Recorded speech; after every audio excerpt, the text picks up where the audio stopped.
I wanted to ask about your writing journey. And I think I also, a part of that I wanted to include was your environment and upbringing and how it influenced your writing. Oh, wow. Um, my my writing journey. Okay, so I started out as an actor originally. Um, the whole going to after school program, a theater program after school, and all through high school. So much so that I didn't go to my own high school. I went to somebody else's high school to do the theater thing, and then I essentially just kind of hung out at that high school that I didn't even go to. And all the teachers didn't really mind. I was sitting in somebody's French class and they know I don't even go to that high school. Uh, but they knew that I was just hanging around for the after school program. You could get away with a lot back then. Uh, so you couldn't get away with that now. But I mean, but This is so um true. This is so true. so, and this was in Hawaii, and Hawaii's different. Or was. I don't know what it's like now. I left when I was 18. But all through that, I went to school for theater as an actor. But all through that time, I noticed that it was very difficult because I'm a person of color, I'm black, I'm mixed, but it felt like there weren't, unless I was doing Fences or August Wilson or, any, For Color Girls, which I've done like 3 times, unless I was doing that, it didn't seem like there was anything that was for me specifically or things that I felt represented me. Again, it's a different time. I wasn't out being gay wasn't a thing. I mean, it was a thing, but it wasn't a thing, And I went to a school in the South in Virginia at first, and then I transferred to a school right above the Mason Dixon. So a little better. And still, there wasn't really anything for me, but I started kind of dabbling in writing and playwright or writing and directing in my undergrad, but didn't really. I was young, and when you're young, you don't know what you're doing. I still don't know what I'm doing. 51. I don't know what I'm doing. I don't know what I'm doing. I'm 40. I don't know what I'm I don't doing. know what I'm doing. So that doesn't get better. But but I went to grad school as an actor. I had a teacher in undergrad who went to CalArts, and he encouraged me to go to acting school or go to theater and acting. And I was like, no, I want to go. I actually want to be a director or a writer or something else because I started writing monologues for myself because there wasn't anything really that I kind of connected with. And so I went to CalArts, and again, once again, I was one of maybe 3 Black folk in the class. It was a class of 18 at the time. So Susan Lori Parks was the playwright in residence, the playwright teacher at the time. I didn't ever see her really, but yeah. So we're doing Susan Lori Parks or stuff like that, which is great. I loved it, but still, I wasn't. I didn't feel like I was represented necessarily in that. So I started writing for myself and going to auditions, giving myself a pen name so that they wouldn't know I wrote it. Like I would pretend I didn't write it. I would make up a play. I would make up a different name. And, And they're like, yeah, that monologue from that. Yeah, yeah, exactly. yeah, yeah. Nobody ever knew until I was going to graduate at CalArts and they want you have to do a showcase, right? You have to do like an actor showcase. So I presented my showcase piece, which of course I wrote, but I made some I made some ish up. Um, and then I got called out for it because my it was Don Cheadle, the studio teacher with Don Cheadle. We had to show him our monologues. We had to show Don Cheadle our monologues. And I was terrified. I made all my shit up. I was terrified. But I did it. I sat and I did my monologue. And he was like, who wrote that monologue? And it was a long pause. Long pause. And then eventually I said, me. just as in me. I was kind of already like an outsider because they were like, "Oh, you need some headshots to go get some headshots." And I am a photographer, as one of my undergrad degrees, so I did my own. And it was the second time they were like, "Who did these shots?" And I was like, "Long pause, me." So I was already like getting in trouble for all these things that I shouldn't have been doing, but I was just self-sufficient, I guess. I was gonna you were creating opportunities I for was yourself creating when you saw opportunities none, for and it myself. worked. I think they would have said, "Oh, whoever wrote that is don't ever use that monologue." Did you ever? Yeah. So clearly, it was good. It I mean, worked. it worked, and he was like, "Have you ever thought about being a writer?" I said, "Yes." And then soon as he said that, then the head of the theater department or the acting department gave me the okay to use that monologue in the showcase because, Oh, that's well, you're not gonna argue with Don Cheadle, right? I wonder if he realizes that he changed the trajectory. I was Like, just gonna I wonder say, if does he he know? realizes that. Probably not. But two literary agents came up to me afterwards and said, "Hey, we love your writing. Did you think about writing?" I was 23 years old at the time and scared of these industry people. I ran. I was like, "Oh, I have no idea what you're talking about." And I just kind of like hid my writing for a really long time. I didn't go back to it. I did acting in, in LA, hated that. And the whole time I hate acting and I didn't think about, okay, well, do what you want to do, do what you want to do. Do you think at the time if you had kind of gone for it, like I don't know how to describe it. Sometimes I think when I was younger, when there were those opportunities, though it's certainly not Don Cheadle, but when there were other opportunities, there is sometimes this regret now. But then I think no, at 20, if I would have handled that, it would have been so wrong. There's something about letting something cook or letting something get to the perfect, does Hmm. that make sense? Yeah. I Yeah. Do definitely you could not handle it. I was not able to handle Hollywood in any way, shape, or form. I actually left Los Angeles um yeah, I had a nervous breakdown, to be quite honest. Had I was it was really bad. Hollywood is not a place for somebody who's really sensitive. Really sensitive. So I couldn't handle it. So I left LA, went to New York to pursue acting. I don't know why. I don't know Did you why. did you feel like it was the safe kind of option? You were still connected to theater, right? You still Yeah, got to be in that space, yeah. but it was the not I don't want to say it's predictable because I can hear my actor friends yelling, but that, It's I've what's often joked expected. it's Yeah, what's yeah. expected. And it's like I often joke, I'm in a bigger body, and I've always joked, Juliet always needs a nurse. There's always a spinster in a play. Yeah, There's a mother. I was yeah, playing mothers in my 20s. Like yeah. there's and so, if you're kind of a character actor person, you probably could sneak in if you're not really looking for lead stuff. Yeah, and you move to New York and you're like, okay, well, you know, I I gotta do all this stuff. Like I gotta audition. But that I was lucky that when I landed in New York, I auditioned um as a puppeteer because I do puppetry as well.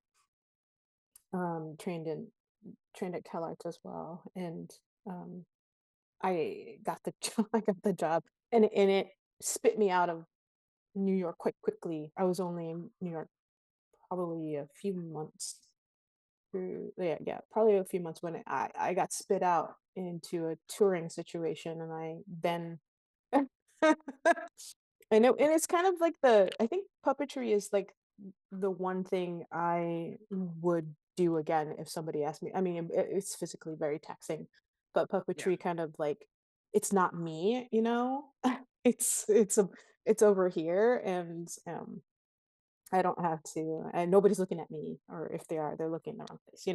So that's great. So I would go back to that, but I got spit back out and landed back in Hawaii, where I grew up, and And I was like, well, I gotta go back out on tour, I guess. Like I gotta find my next tour, and that's how I landed in Portland. It was Tears of Joy. Funny thing, I thought Tears of Joy was in Portland, Maine, and not Portland, Oregon. And so when all of the contracts and start coming in, I looked at it and I was like, Oregon. Oh dang. Okay. So I entered here quite on accident. Like I didn't know I was coming to Portland, Oregon. Um, but once I was here, uh, I had this story in my head, and it was about a mixed race person, not quite fitting in anywhere. Um, and so I wrote that play. It was called Mutt, and that was my first play here that I did. It was 2000 something, 5, 6, I don't know, but it was with Many Hats collaboration. Jessica Wallenfeld's company, and we did that play, and it caused a little bit of a stir because here I am. Um, I'm a black person, but I'm also mixed. And I was talking about the effects of racism on us amongst us. So it was a lot about colorism and hair and um, the paper bag test, and it was about how we internalize racism uh, as black folk, and how that then manifests out into, oh, your hair, and you're don't get too dark, and How you how you talk and talk, and yeah. babies are born and you look behind their ear and make sure what color they're gonna, it's all of that, and it's internalized, right? It was a satire because Whoopi Goldberg appears and tries to help me be black, which This is brilliant. I thought was funny, but you know, there's a lot of jokes in there you couldn't tell now, but yeah, I'm Yeah, yeah. talking about really heavy stuff, and I always like to make people laugh while I'm doing that. So, You do, and honestly, you do. I'm not blowing smoke. You do a really great balance of humor and, like, I don't want to say trauma, but the tragedy. Like you do a really great, in my opinion, balance of those two. after I wrote Mutt, it took me to till Middletown Mall to really come back to it. I think when I wrote Mutt, and there's a couple of newspaper articles, and there was an artist, a black artist in town, who kind of came at me a little bit for airing dirty laundry a little bit. Yeah. So I got scared, and I kind of, like, went back to acting like a dummy. So I went back to acting for a little bit because I felt like, well, I guess I gotta go back there. I was in the play too, so I did act as myself in this play. Don't ever do that. That's not okay. But yeah, it took me a really long time to come back to writing. It wasn't until Middletown Mall, and I kind of wrote that really quickly. I joined a playwriting kind of group at Artist Rep. I really loved learning from them, just listening to them talk about the process, and what they go through. And it was a lot of it also was just like spilling tea, and like just talking as human beings. And it was during the pandemic too, so it, Yeah. it was lovely to have this kind of people I see as like, oh, they're at the top of their game. I felt safe enough to like just write this play really quick, and so I did that. And they read the first couple of pages for me, and they gave me some encouragement, and that's all it took, really, is for people who I see as doing the thing I want to do, just to go, yeah, go ahead and do that, just keep going. Do you know what made you want to take that step back into writing after your experience with Mud and the reception? Yeah, I just didn't want to do acting anymore. And at that point, I started directing, and I love directing. I love creating an environment which an actor feels safe enough to do the thing they need to do, and I love doing that. Um, but I also, as an actor, as a director, telling all these stories, other people's stories, I realized that I don't have agency in that really. Like I didn't have as a director, you have your producers, your artistic directors and things like that. It's kind of choosing the plays, choosing the Yeah. stories I tell, choose sometimes really heavily suggesting who is in the play, even. Yeah. That's just a part of the business. That's just part of it. And I was like, dang, what can I do to like tell my people's story? Hawaiians and mixed people and queer people, trans folks, like how we need to tell more of those stories. So, and I wanted to also kind of pull away from just trauma. Yeah. And after I did Octoroon at ART, I was like burnt.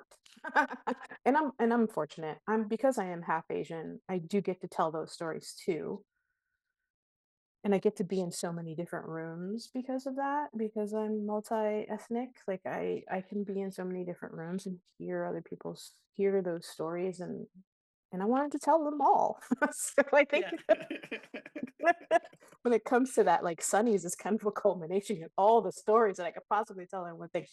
Um, just to kind of give more depth to the Hawaiian story, because it's not, the Pacific Island experience, or the, AAPI experiences. It's not just one thing. When we did Middletown Mall, I knew that it was more than one story, but I will to be quite honest, it wasn't until the talk back for the second workshop that I was like, it's three. I just said that out loud. Really? I was gonna ask, I was like, how did the trilogy come up, or did it just start with Middletown and you went to the next one? Because certainly there are, yeah, there's a character who goes through it, but there's themes that go through Yeah, it. yeah, And it's kind of interesting, I think, that it's the possibility of your different identities coming out yeah, within the three. Yeah. Like yeah, each part gets a chance to tell their part. yeah, Yeah. yeah. I don't. How funny. I was there for that. And you're like, it's a it's trilogy. And I a, was like, oh, hell yeah, and in let's my go. mind, I was like, "What the ham hock did you just say? You said what now?" And we all recorded it too. We said, you heard lava, right? Three. And I Three. was like, "Dang, I have to write 3 plays." So you hadn't even written Sunnies or had a No, thought of Sunnies by no, Middletown? Wow. no. I just no, not at all. What I did have is I knew I wanted to explore Greg a little bit more, because in Middletown I was like, okay, do we make our own monsters? And if we make our own monsters, how are they made? It's us. And so how do we make those? How are we making them? Do we not see the signs? Do we not? And I also didn't want to or need to answer all those questions. I was just kind Right, of right, like right. curious about it. And I was like, okay, so what can I do? What would be the silliest place I could put them? What's the what's the what's the craziest place I could put this dude? Oh yeah, in Hawaii in a hurricane. Yeah, why not? So I went back to one of our very first, recorded hurricanes. I really do like writing kind of the historical, nostalgic stuff. It kind of it makes us feel comfortable, right? When we see nostalgia a little bit. That makes us feel a wee bit comfortable. So I put them back there, and I was like, okay, now that he's back there, I think I'm gonna put my aunt and uncle in this play. Great. But oh, you know what? Oh, my brother told me a story about how, Asian people really discriminate against him, and he feels bad about that because he's part Asian. Oh, I'm gonna put that in the story. Sure, let's figure out how to make all these people jive. And I needed something for like Greg, and so Samantha came into the story, because okay, let's give him let's see his softer side, but let's see him break in that. I ended up um, applying for a master's in playwriting, and I wanted to get out of Dodge for a little bit, to kind of protect my soul a little bit, because I'm so sensitive, so I wanted to protect myself a little bit. So I was tired of always, you know looking in the rear view mirror and like, oh, if I see a cop, my heart would race. Um, Mhm. and if I see the American flag on the back of a truck, my heart would race. I was starting to get panic attacks. And so I went to my wife and, I talked about, you know, can we get out of here for a little bit? Thank goodness she agreed. Um, because I was starting to lose myself uh, Yeah. a little bit. It was just a lot to hold. Um, in in the end of Middletown, one of the characters says, "I wonder what it's like to not have to worry about where you go." And I think about that every day. All my white friends or my white male friends, especially. I'm like, man, you do not have to worry about where you go to feel safe. Like, I have to think about that every single day, every single minute of my life. And it was exhausting. So I came up here. And yeah, Have you found the experience up there? it's interesting. Um, when we first came here, we were in Safeway and we were shopping, doing our shopping, and one of the workers had this big crate thing putting my stuff, and he dropped it, and it made this huge bang sound. Alex and I were My God. our instincts were to like get on the ground. Where's the noise coming from? Do we have to run? Are we in danger? Of course, you know everybody else, all the Canadians, are just like, oh well, Yeah. look, oh the noise came from there. He dropped some stuff. Cool. And my heart is like going a mile a minute. And so yeah, it's different, right? Because I don't have to do that. I don't. I When I see a cop, I don't. My heart doesn't, raise up. I don't worry about school, going to school. I didn't worry 1 second about somebody was going to come on campus and shoot us all down. I didn't. Had none of that, which was lovely. And it gave me some space to write. Gave me some I was gonna say it gave you the space to create. Gave me that space. So I was grateful for that because, Sunny's came out of a couple of prompts in class. I wrote it in class, as an assignment. And so Sunny's came out of that.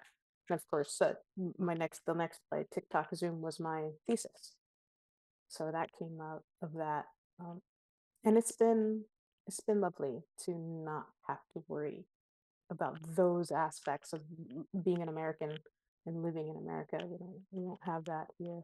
We do have Things do happen here. Um, Yeah. things do happen here, but not at the rate that it happens at home. So, yeah. I feel you on that. I think after this last election or even in 2016, uh, there was this, this people talking about an exodus of trying to escape. Hmm. But there was this feeling of like, okay, could I go to Portugal? But then how do they feel about people like me in Yes. Portugal? Or Yeah. okay, maybe I could go to Ireland. How do they feel about me in Yeah. Ireland as I have these different identities? Or like, what's a safe place for somebody who's trans and Hmm. who's, that is really interesting. It often makes me think of that question that's that icebreaker that sometimes gets asked of like, if you could travel anywhere in time, where would you go? It's like, I, I, I'm not shocked that there's a lot of Afrofuturism Yeah. because, quite frankly, I don't know where I could go back in the Yeah. past. Yeah. Yes. Yeah. There's a play that that explores the idea of this Japanese man going and living in this town that lives as if it's in the 1950s, and his white partner really wants to do it. She suggests that he, as an Asian man, go live in this town, um, called Maple and Vine. Um, Okay. and I was like, I can tell that was written by a white man because no person of color would ever consent to doing that. But I think that's what it was also exploring, you know? Yeah. But yeah, I would never like every time somebody's like, "Oh yes, we're gonna do a 1950s party," and like me come as what? A 1930s what? We, you know, we're gonna do a Gone with the Wind. Okay, but Oh I my can't god. come. What do you want me to do? Shuck some cotton out in the back? Like, I was how is gonna that say fun for me? that's where my malicious compliance would jump in, and I make it really Trying awkward really to make fast. it. Okay, we'll go back. We'll go back. You ain't gonna like it. Yeah, I Uh, know. yeah. I'm always like, yeah, I'm not doing that. No, no, thank you.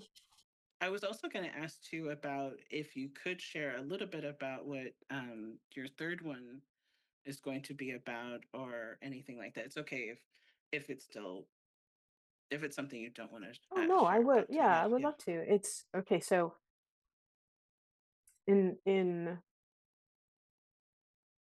Sunny's, we meet Vincent. Vincent comes into play, and so now I take Vincent, and we see what happens. We kind of follow his story in TikTok soon. Vincent is in his 60s. I think I put him in his 60s and experiencing the beginnings of dementia.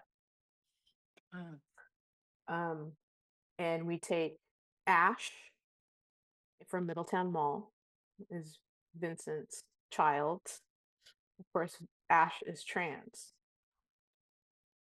and Vincent and Ash, their relationship has severed, and they haven't seen each other for 15 years. Uh, at the beginning of the play. and that's brought up in Middleton too. Yeah, That yeah, yeah, yeah, yeah. yeah.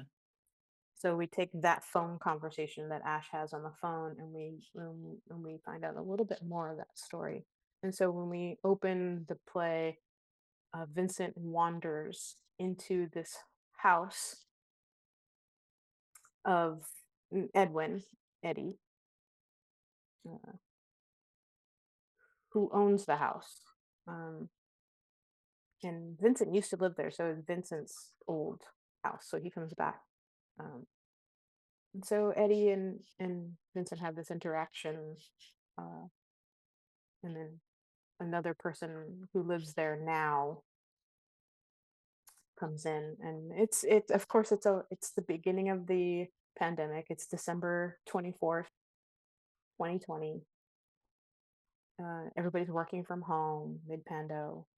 We see, so the play is kind of like divided into Vincent, um, Edwin, and why am I forgetting the character's name? But there's a third person. Anyway, that half, where they're trying to deal with Vincent and like try to get somebody to come pick him up or try to figure out what's happening. But meanwhile, the two that live there have been in a intense TikTok battle with people in Florida.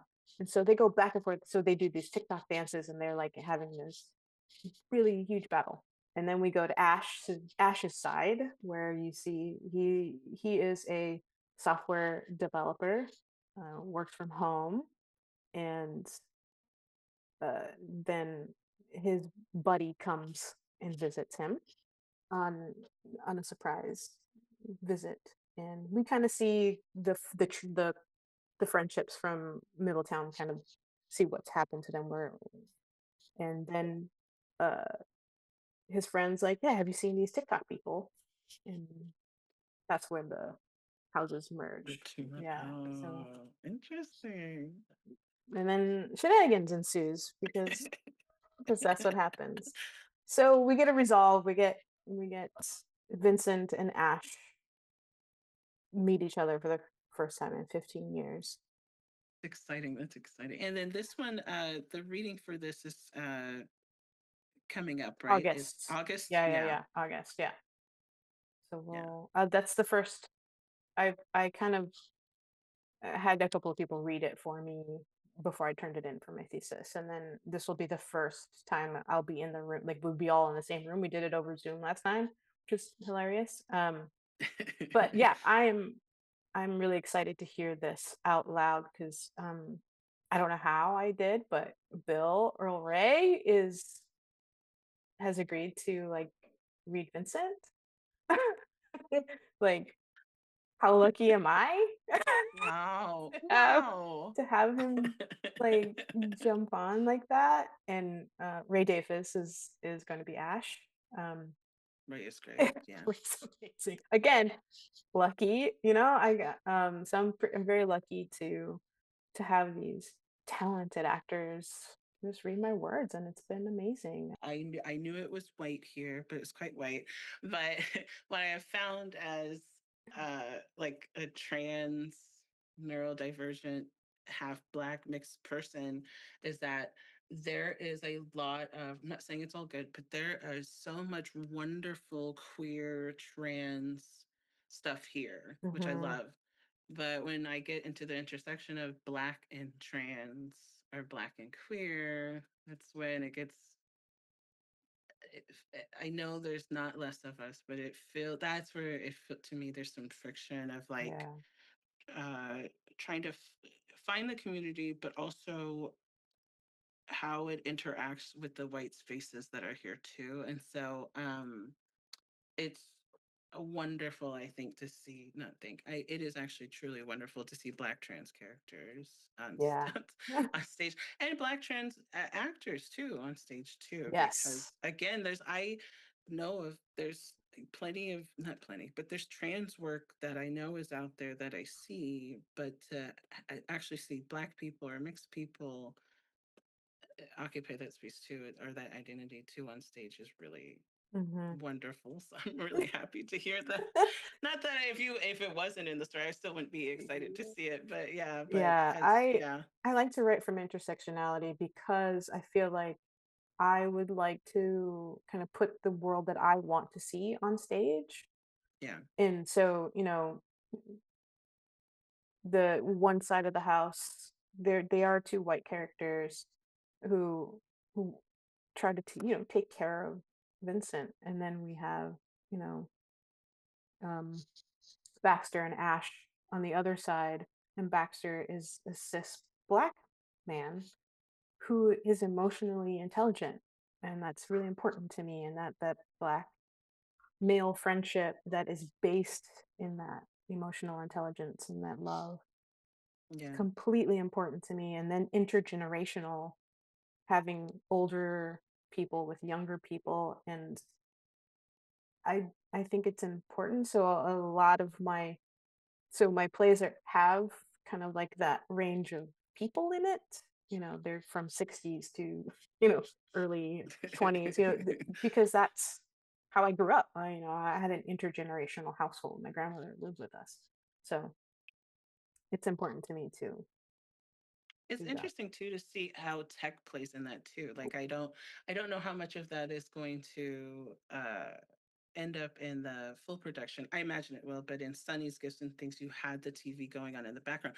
And to me, I thought about, growing up with the 24-hour news. Here was CNN, here was 24 hours of Mhm. news, Yeah. all this footage going at us 24 hours. And then in Middletown, there's, Amazon's coming up. The internet boom is really, Hmm. kicking off. And then it's when I heard this third one was called Tick Tick Zoom. I'm like, oh my God, like like that Yeah. it was, yeah, so it's been really Yeah. interesting to see that too kind of happening, Yeah. I have a you tech know. background. Yeah, I worked for Apple for 10 years. Oh wow. So, I have a kind of a tech nerd. I'm a nerdy pants in that area. So, yeah, technology is and I'm a Gen Xer. So, we saw it all. We not only saw it all, but responsible a lot of times for creating the thing, right? So, it's where we're at, and I'm curious about humanity in those moments, Yeah. especially during the pandemic, because Zoom, this. is really the only way we could communicate, right? We did This everything. is true. Theater, theater. I was in this space. Saying And that you think again. about like dating too, because Oh my in god. Sunny's gifts and things, they're writing letters back and forth. And I was like, oh my God, that's right. Now it's an app, It's an it's a app. gambling Yeah. app, it's a Yeah. or Zoom, Yeah. even during the pandemic, Done Zoom dates. right? Yeah. And I remember during the pandemic where I think it was Tinder, where because usually you would pay for them to make it global, where you could do that, your search global, Mm. but they took off the fee for people in the so it was this Wow. interesting moment of like people there were friends of mine who were like, oh, I'm gonna match with this guy in France, or I'm gonna, but here they were here. Yeah. um it's not that much of from there to Middletown to TikTok is not that much time. Mhm. It's really not that much time. Yeah, it Yeah. isn't, but that's how quickly technology moved, especially in the 20 like during the pandemic because it had to. We had so much development because we had to. Um, but Yeah. now, we're talking about AI, and yeah, That's right. so That's right. Wow. that does not appear in TikTok Zoom yet because we weren't really talking about it yet. But well, That'll yeah, be the fourth one. that's it. I'm not gonna. No, I'm actually. I've actually learned that I really enjoy writing television shows in Yeah. school. So I've been writing some pilots. So I'm really excited about that. Like, oh, I can, yeah. So two of them, happen in Portland. It's just the uniqueness of our little town. Yeah, I think it's better. Like playwrights are suited better for television writing because it is very relationship or dialogue heavy, right? More than like a feature where there's it's just slightly different. I didn't enjoy writing films as features as much as I did writing television because like 30 pages to 52 pages an hour long, those I'm like, yeah, but like give tell me to write 121 pages of, you know, barely dialogue and it's just all describing things. I'm like, that's a novel and I don't want to do that. And why was somebody spending 5 pages on the color of the curtains? I don't I don't know, know. but that's what Yeah. they do. That Yeah. makes sense too, also because theater oftentimes exists only within so many spaces. I mean, Mhm. unless you have a set designer who's going to change to 10 different sets, which they're not, it's generally, Yeah. you're in the tourist shop. Yeah. You're in the Yeah. mall. Yeah. You're usually I've been rewatching Living Single, and when I think about it, I'm like, so it's their apartment, Khadijah's work, Yeah. and every once in a while they'll go out. Yeah. But that's That's it. it. That's Yeah. it. Yeah. Yeah. And you're putting these people in these really short spaces of pressure cookers and how those relationships, eh, are funny or not. Yeah. I prefer comedy. Me too. Me too. I love to write comedy. Uh, I was terrible comic actor. I was a terrible comic actor. However, I love writing comedy. Like that's that's me. Yeah, I think that was the first question, so I hope I answered it. No, you actually hit so much. I Okay. only have, and there were a couple more that came up when we were talking, but how the grant has impacted you. Oh yeah. Yeah, yeah. Dang. So, when you're in grad school for the second time, you need space and just some room. So it actually allowed me to not take a job for the term and I was able to write TikTok, Zoom, and two pilots.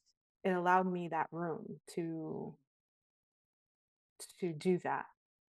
And man, I I understand how, folks like Virginia Woolf, who was, a little bit more wealthy while she was writing, could because you don't have to worry about the bills and the eating. Of course, I am also lucky to have a partner, a spouse who a software engineer to be that support, and also like act for me when I was she's gonna like, yeah, say, you I be an saw her in actor, Middletown yeah, in the yes, reading. to say these words for me, or like because I made Ash a software designer or software engineer. Alex really helped me with the talk, with the verbiage Right. of what was happening, with the bugs and all the yada yada stuff. So all of that helps, and all of that makes it possible to do the work without having to really be distracted by other things, and also gave me an opportunity to embrace being over 40. Yeah. Embrace it, you know Yeah. which people have feelings about. I mean, it's, but you're embracing it once you go, okay, I'm applying for this, and these are the criteria. um yeah, it just gave me the breathing room. How interesting that it was happening at the same time that you were seeking a safer space Yeah. in Canada. How interesting. Yeah. Yeah, it allowed me that safe space because, yeah, I needed it. I needed it for my mental health. I needed it for my creative space, you know. And it was such a risk, right? I mean, leaving, at the time I was the associate artistic director at ART when I made the decision to leave, and I loved that job. I Yeah. loved working there. I love the team that I was on. I love every single person in that in that theater. They're truly are working really hard to try and keep keep an open space. And I Yeah. saw that firsthand how hard they were working. I had to I sat down with Lynn and had a bunch of conversations and everybody I could, and like really try to make a decision that was best for me, even though I was doing a job that I really love and at some point would love to go back into that type of role. Right. But I need that space. I needed it. I needed to be, um, I all these directing things that I was really directing a lot of shows too, and I had to I had to like take the chance to move away just for a little bit. Yeah. Yeah, so I'm coming back though, I think it was worth refreshed. it. I'm sure you feel that way too. It Yeah, was worth it. yeah, it You was worth saved it. yourself. Yeah. And Yeah. I don't, did you always think that you would come back, or did you think I'll just kind of follow where this next step takes me, of like in case Canada turned into a different place? uh, well, we would like to say, quite honestly, we would have stayed. However, we made a deal with Alex's job that we would come back in 2 years. So No, it was yeah, it was always on a timeline, but I was kind of hoping maybe there would be a way, but Canada's also like clamping down on immigration, yeah, and it would be a much harder path if we chose to stay here at this moment. that makes sense. That makes sense. So we are gonna come back for a little bit, and I'm still seeking opportunities not in the US, Yeah, the UK, somewhere else, to see, just put it out there and see what happens. But coming back to Portland feels right for now. I mean, it feels like the right thing that's to do good. for now. And I did miss my community, Yeah. so it's nice to be back to support that again. This is a weird one. This was just a random icebreaker I found like 2 years ago, but I love asking people this weird question. But it was if there was like a piece of art that you could experience for the first time again, what would it be? And it could Oh, be anything. It could be a movie, a song, an artwork that's hanging somewhere, or whatever. it would be The Color Purple. Yeah, The movie, the movie. book, both? Mm. Yeah. I was Yeah. really young when that movie came out.